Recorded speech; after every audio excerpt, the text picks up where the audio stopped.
Hello friends, welcome back to our channel. ಇವತ್ತಿನ ವಿಡಿಯೋದಲ್ಲಿ ಈ ಒಂದು ಡಿಸೈನ್ ಹಾಕೋದು ಹೇಗೆ ಅಂತ ನೋಡೋಣ. ಈಸಿಯಾಗಿರುತ್ತೆ ಮತ್ತು ಲುಕ್ ಕೂಡ ತುಂಬ ಚೆನ್ನಾಗಿರುತ್ತೆ.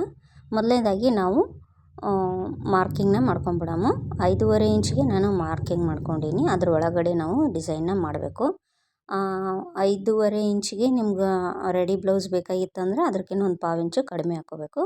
ನಾವಿಲ್ಲಿ ಆರ್ಚ್ ಥರ ಡಿಸೈನ್ ಮಾಡೋದ್ರಿಂದ ಒಂದು ಸಣ್ಣ ಬಳೆಯನ್ನು ತೊಗೊಂಡಿನಿ. ಸಣ್ಣ ಆರ್ಚ್ ಬೇಕಂದರೆ ಸಣ್ಣ ತೊಗೋರಿ, ದೊಡ್ಡದು ಬೇಕಂದರೆ ದೊಡ್ಡ ಬಳೆಯನ್ನು ತೊಗೋಬೋದು.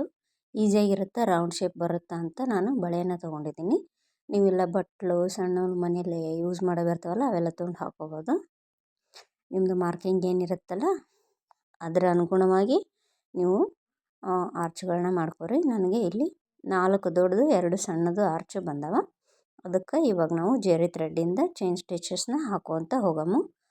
ನೀಡಲ್ ಬಂದು ಸೂಜಿ ಬಂದು 14 ನಂಬರ್ ಸೂಜಿ. ಜರಿ ಬಂದು ಸ್ವಲ್ಪ ದಪ್ಪವಾಗಿರೋದು ತೊಗೋರಿ. ಚೈನ್ ಸ್ಟಿಚ್ಗೆ ಯಾವಾಗಲೂ ದಪ್ಪದಾಗಿರೋದೇ ತೊಗೋರಿ ಅಂತ ನಾನು ಯೂಶ್ವಲಿ ಸಜೆಸ್ಟ್ ಮಾಡೋದು. ಬೀಡ್ಸಿಗೆ ಸಣ್ಣ ಜರಿನೇ ಯೂಸ್ ಮಾಡಿರಿ. ಮಿಷಿನ್ ವರ್ಕಿಗೆಲ್ಲ ಹಾಕ್ತಾರಲ್ಲ ಅದನ್ನು. ಚೈನ್ ಸ್ಟಿಚ್ನ ಹಾಕೋರಿ. 3 ಲೈನ್ನ ಹಾಕೋಬೇಕು ಕಂಪಲ್ಸರಿ. ಆರ್ಚ್ ಈ ಥರ ಏನಾರು ಶೇಪ್ಸು ಕಟ್ಸು ಎಲ್ಲ ಬರ್ತಾವಲ್ಲ ಅದಕ್ಕೆಲ್ಲ ನೀವು 3 ಚೈನ್ ಸ್ಟಿಚ್ ಲೈನ್ನ ಹಾಕ್ಕೊಳ್ಳೇಬೇಕಾಗುತ್ತೆ. ಇಲ್ಲಾಂದರೆ ಸ್ಟಿಚಿಂಗ್ ಮಾಡೋವಾಗ ಫಿನಿಶಿಂಗ್ ಎಲ್ಲ ಬರೋದಿಲ್ಲ. ನಾವು ಸ್ಟಿಚ್ ಮಾಡೋದಿಲ್ಲ, ಬೇರೆ ಯಾರೋ ಸ್ಟಿಚ್ ಮಾಡ್ತಾರೆ ಅಂದ್ರೂ ಡಿಸೈನ್ ಚೆನ್ನಾಗಿ ಕಾಣೋದಿಲ್ಲ. 3 ಲೈನ್ ಹಾಕಿದರೆ ಡಿಸೈನು ಚೆನ್ನಾಗಿ ಕಾಣಿಸುತ್ತೆ. ಸ್ಟಿಚ್ ಮಾಡಿದ್ಮೇಲೆ ಫಿನಿಶಿಂಗು ಪರ್ಫೆಕ್ಟಾಗಿ ಬರುತ್ತೆ.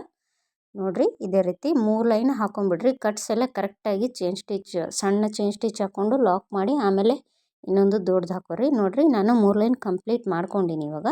ಇವಾಗ ನಾನು ಸಣ್ಣ ಜರಿ ಹೇಳಿದ್ನಲ್ಲ ಮಿಷಿನ್ ವರ್ಕಿಗೆ ಹಾಕ್ತಾರಲ್ಲ ಆ ಜರಿಯಿಂದ 2 mm ಬೀಡಿದು ಆ ಬೀಡ್ ಲೈನ್ನ ಹಾಕ್ಕೊಂಡಿನಿ. ಅದು ವಿಡಿಯೋ ನನಗೆ ಸಿಗಲಿಲ್ಲ ಸ್ಟಿಚ್ ಮಾಡೋದು, ಹಾಗಾಗಿ ಅದನ್ನು ಬಿಟ್ಕೊಂಡಿನಿ.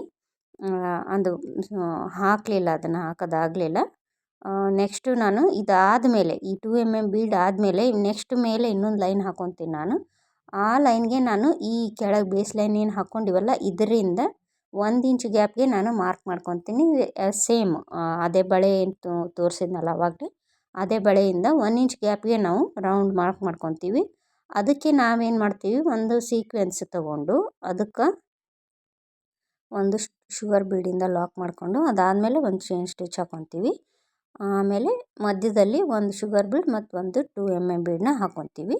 ಅದಾದಮೇಲೆ ಒಂದು ಸೀಕ್ವೆನ್ಸ್ ಮೊದಲು ಲಾಕ್ ಮಾಡ್ಕೊರಿ. ಆಮೇಲೆ ಶುಗರ್ ಬೀಡ್ಸ್ನ ಅದರೊಳಗೆ ಹಾಕ್ಕೊಂಡು ಅಲ್ಲೊಂದು ಲಾಕ್ ಮಾಡಿಕೊಂಡು ಮತ್ತೊಂದು ಚೈನ್ ಸ್ಟಿಚ್ ಹಾಕೋರಿ. ಡಿಸೈನ್ ತುಂಬ ಚೆನ್ನಾಗಿ ಕಾಣಿಸ್ತದದು.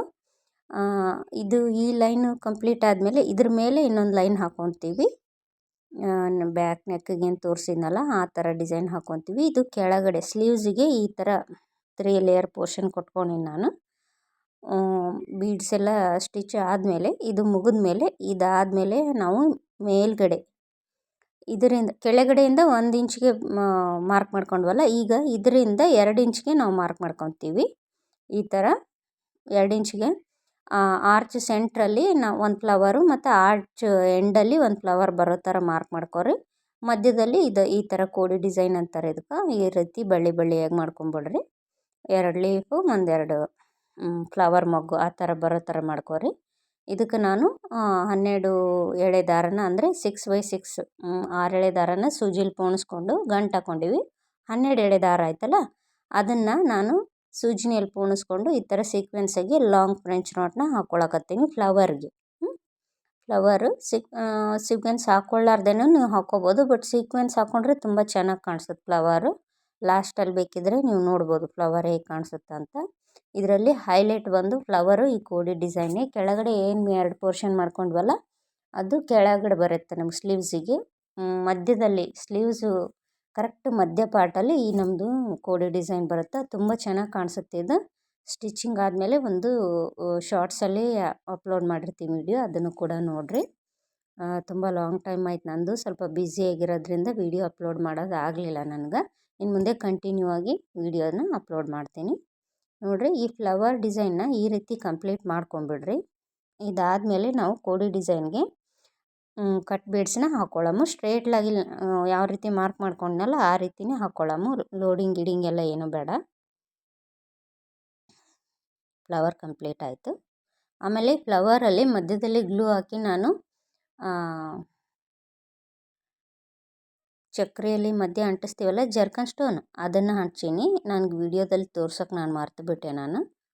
ನೋಡಿರಿ, ಅದೇ ತಿನ್ ಜರಿ ಏನು ಅವಾಗಲೇ ನಾವು ಶುಗರ್ ಬೀಡ್ಸ್ನ ಸ್ಟಿಚ್ ಮಾಡ್ಕೊಂಡ್ವಲ್ಲ, ಅದೇ ತಿನ್ ಜರಿಯಿಂದ, ಸಣ್ಣ ಜರಿಯಿಂದ ಕಟ್ದಾನ ಬೀಡ್ಸು ಸ್ಮಾಲ್ ಸೈಜ್ ಇರುತ್ತಲ್ಲ, ಅದು ದೊಡ್ಡ ಸೈಜ್ ಇರೋದಲ್ಲ, ಆ ಲೈನ್ನ ನಾವು ಹಾಕ್ಕೊಳತ್ತೀವಿ.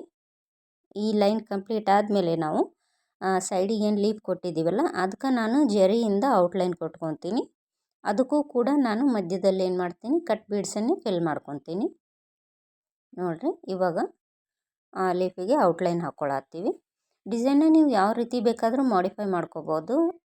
ಲೀಫಿಗೆ ಬೇಕಿದ್ದರೆ ನೀವು ಗ್ರೀನ್ ಸಿಲ್ಕ್ ಥ್ರೆಡ್ಡಿಂದ ಲಾಂಗ್ ಫ್ರೆಂಚ್ ನಾಟ್ ಒಂದು 5-6 ಲೀಫ್ ಶೇಪಲ್ಲಿ ಫ್ರೆಂಚ್ ನಾಟು ಮಧ್ಯದಲ್ಲಿರೋದು ಲಾಂಗು, ಸೈಡಲ್ಲಿರೋವೆಲ್ಲ ಸ್ಮಾಲ್ ಸ್ಮಾಲ್ ಒಂದು 3-4-5-6 ಲವಂಗಮ್ ಸ್ಟಿಚ್ ಹಾಕ್ಕೊಂಡ್ರೆ, ಲಾಂಗ್ ಫ್ರೆಂಚ್ ನಾಟ್ನ ಸ್ಟಿಚ್ ಹಾಕ್ಕೊಂಡ್ರೆ ಲೀಫ್ ಥರ ಕಾಣಿಸುತ್ತೆ. ಅದು ತುಂಬ ಚೆನ್ನಾಗಿ ಕಾಣಿಸುತ್ತೆ. ಇದು ಬರೀ ಪಿಂಕ್ ಆ್ಯಂಡ್ ಸೀ ಗ್ರೀನ್ ಇರೋದ್ರಿಂದ ನನಗೆ ಗೋಲ್ಡ್ ಸ್ವಲ್ಪ ಹೈಲೈಟ್ ಮಾಡಬೇಕಾಗಿತ್ತು. ಹಾಗಾಗಿ ನಾನು ಬರೀ ಕಟ್ ಬೀಡ್ಸನ್ನು ಅಷ್ಟೇ ಹಾಕ್ಕೊಂಡೀನಿ.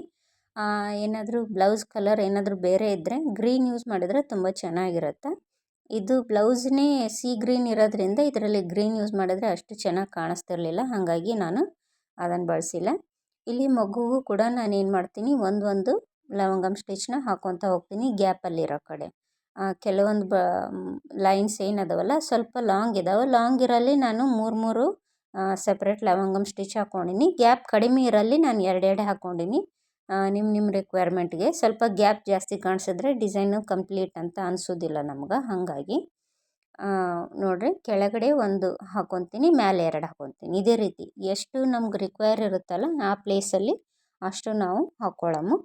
ಅಷ್ಟು ಆಗಿಯೂ ನಮಗೆ ಗ್ಯಾಪ್ ಅನಿಸಿದರೆ ಮಧ್ಯದಲ್ಲಿ ಒಂದು ಸಿಂಗಲ್ ಬೀಡನ್ನ ಸ್ಟಿಚ್ ಮಾಡ್ಕೋಬೋದು. ಸಿಂಗಲ್ ಬೀಡ್ ಸ್ಟಿಚ್ ಮಾಡೋದು ಹೇಗೆ ಅಂತ ನಾನು ಹಿಂದಿನ ವೀಡಿಯೋದಲ್ಲಿ ಸುಮಾರು ವೀಡಿಯೋದಲ್ಲಿ ತೋರಿಸಿದ್ದೀನಿ. ನಾರ್ಮಲ್ ನೀಡಲಿಂದನೂ ಸ್ಟಿಚ್ ಮಾಡ್ಕೋಬೋದು, ಈ ಆರಿ ನೀಡಲಿಂದನೂ ಸ್ಟಿಚ್ ಮಾಡ್ಕೋಬೋದು. ನನಗೆ ಏನು ಅಷ್ಟು ಗ್ಯಾಪ್ ಅನ್ನಿಸ್ಲಿಲ್ಲ, ಹಾಗಾಗಿ ನಾನೇನು ಸಿಂಗಲ್ ಬೀಡನ್ನ ಸ್ಟಿಚ್ ಮಾಡೋಕ್ಕೆ ಹೋಗಿಲ್ಲ. ಇದು ಆ್ಯಸ್ ಇಟ್ ಈಸ್ ನಾನು ನಿಮ್ಗೇನು ತೋರಿಸಿದ್ದೀನಲ್ಲ ಇಷ್ಟನ್ನು ಮಾತ್ರನೇ ನಾನು ಹಾಕ್ಕೊಂಡೀನಿ. ಮತ್ತು ಫ್ಲವರ್ ಸೆಂಟ್ರಲ್ಲಿ ಒಂದು ಜರ್ಕನ್ ಸ್ಟೋನ್ ಹಂಚ್ಕೊಂಡಿದ್ದು ಬಿಟ್ಟರೆ ಬೇರೆ ಏನೂ ನಾನು ಎಕ್ಸ್ಟ್ರಾ ಮಾಡಿಲ್ಲ. ಇನ್ನೂ ಸ್ವಲ್ಪ ಗ್ರ್ಯಾಂಡ್ ಹೆವಿ ಬೇಕಂದರೆ ಇದರಲ್ಲೇ ನೀವು ಎಕ್ಸ್ಟ್ರಾ ಏನಾದರೂ ಮಾಡ್ಕೋಬೋದು. ಅದು ನಿಮ್ಮ ಕ್ರಿಯೇಟಿವಿಟಿಗೆ ಬಿಟ್ಟಿದ್ದು. ನೋಡಿರಿ, ನಾನು ಲೀಫಿಗೆ ಕಟ್ ಬೀಡ್ಸ್ನ ಸ್ಟಿಚ್ ಮಾಡ್ಕೊಳತ್ತೀನಿ. ಉದ್ದವಾಗಿ ಸ್ಟಿಚ್ ಮಾಡಿಕೊಂಡ್ರೆ ಡಿಸೈನ್ ಚೆನ್ನಾಗಿರುತ್ತೆ. ಅಡ್ಡ ಸ್ಟಿಚ್ ಮಾಡೋಕ್ಕೆ ಹೋಗ್ಬೇಡ್ರಿ ಲೀಫಿಗೆ ಯಾವಾಗ್ಲೂ. ಉದ್ದನೇ ಸ್ಟಿಚ್ ಮಾಡ್ಕೊರಿ, ಇಲ್ಲ ಕ್ರಾಸ್ ಸ್ಟಿಚ್ ಮಾಡ್ಕೊರಿ, ಅದು ಚೆನ್ನಾಗಿ ಕಾಣಿಸುತ್ತೆ. ಸಣ್ಣ ಲೀಫ್ ಇರೋದ್ರಿಂದ 3 ಲೈನ್ ಸ್ಟಿಚ್ ಮಾಡೋಷ್ಟೇ ಕಂಪ್ಲೀಟ್ ಆಗಿಬಿಡ್ತದೆ. ಇದೇ ರೀತಿ ಫುಲ್ ಡಿಸೈನ್ನ ಹಾಕ್ಕೋರಿ. ನಾನು ನೆಕ್ಕಿಗೂ ಕೂಡ ಇದನ್ನೇ ಹಾಕ್ಕೊಂಡೀನಿ. ಇಲ್ಲಿ ಸ್ಮಾಲ್ ಬಳ್ಳಿ ಹಾಕ್ಕೊಂಡಿವಲ್ಲ, ನೆಕ್ಕಿಗೆ ಸ್ವಲ್ಪ ದೊಡ್ಡದು ಹಾಕ್ಕೊಂಡೀನಿ. ಒಂದು ಬಳ್ಳಿಗೆ 3-4 ಲೀಫ್ ಬಂದವ, ಮತ್ತು ಫ್ರೆಂಚ್ ನಾಟ್ಗಳು ಒಂದು 5-6 7 8 ತನಕ ಬಂದವ. ಇದನ್ನೇ ಎನ್ಲಾರ್ಜ್ಮೆಂಟ್ ಮಾಡಿಕೊಂಡು ನಾವು ನೆಕ್ಕಿಗೆ ಹಾಕ್ಕೊಂಡಿವಿ. ಇದು ಕಂಪ್ಲೀಟ್ ಆದಮೇಲೆ ಹೇಗೆ ಕಾಣಿಸುತ್ತೆ ಅಂತ ನೋಡೋಣ. ಮತ್ತು ವಿಡಿಯೋ ಇಷ್ಟ ಆದರೆ ಲೈಕ್ ಮಾಡಿರಿ, ನನ್ನ ಚಾನಲ್ ಸಬ್ಸ್ಕ್ರೈಬ್ ಆಗಿರಿ. ಜಾಸ್ತಿ ದಿನ ವಿಡಿಯೋ ಹಾಕಿಲ್ಲ ಅಂತ ಅನ್ಸಬ್ಸ್ಕ್ರೈಬ್ ಮಾಡೋಕ್ಕೆ ಹೋಗಬೇಡ್ರಿ. ಕಂಪ್ಲೀಟ್ ಆದಮೇಲೆ ನಮ್ಮ ಡಿಸೈನ್ ಈ ರೀತಿ ಬಂದಿದೆ ನೋಡಿರಿ. ಇದು ಸೆಂಟ್ರಲ್ ಬರುತ್ತೆ, ಸ್ಲೀವ್ಸಲ್ಲಿ ಸೆಂಟ್ರಲ್ ಬರುತ್ತೆ. ಮತ್ತು ಕೆಳಗಡೆ ನಾವು ಏನು ಹಾಕ್ಕೊಂಡಿವಲ್ಲ 2 ಸ್ಟೆಪ್ಸ್ ಅದು ಬರ್ತದೆ. ತುಂಬ ಚೆನ್ನಾಗಿ ಕಾಣಿಸುತ್ತೆ. ಇದ್ರದ್ದು ಸ್ಟಿಚಿಂಗ್ ಆದಮೇಲೆ ಬ್ಲೌಸ್ದು ನಾನು ಶಾರ್ಟ್ಸಲ್ಲಿ ಅಪ್ಲೋಡ್ ಮಾಡ್ತೀನಿ. Thank you all for watching. ಹೆಚ್ಚು ಜನರಿಗೆ ನನ್ನ ವೀಡಿಯೋಸ್ನ ಶೇರ್ ಮಾಡಿರಿ. Thank you all for watching. Bye.